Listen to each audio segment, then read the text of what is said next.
Shooting at Fort Stewart. 5 soldiers injured, shooter in custody. A deadly security breach unfolded at the Fort Stewart Hunter Army Airfield in southeast Georgia on Wednesday morning when an active-duty soldier opened fire on his fellow service members. The quick response by nearby personnel helped prevent a greater tragedy. The shooting took place around 10:56 a.m. Eastern Daylight Time in the area of the 2nd Armored Brigade Combat Team on the sprawling base. The base was swiftly placed on lockdown.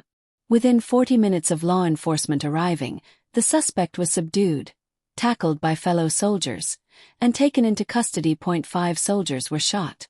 They were stabilized, with 3 released from hospital care and all expected to make a full recovery. The shooter used a personal 9mm handgun, not a military-issued weapon.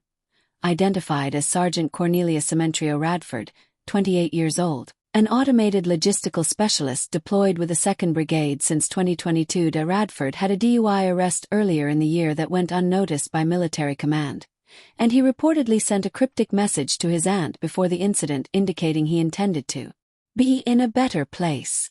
The motive remains under investigation. FBI and Army Criminal Investigative Division are working closely on the case. Army officials praised soldiers who tackled and disarmed Radford, noting their actions under fire likely saved lives. Army Secretary Dan Driscoll said their intervention absolutely saved lives, while Brig General John Lubis confirmed their bravery and swift action.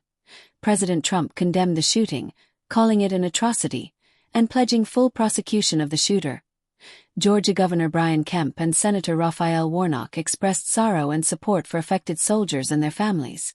The incident has raised renewed concerns about internal security at U.S. military facilities, which are otherwise considered highly secure. Previous similar tragedies like the Fort Hood shooting underscore the severity of this breach. For more on this threatening story boiling within our own security base, please subscribe and don't forget to like and share for others to stay aware and safe.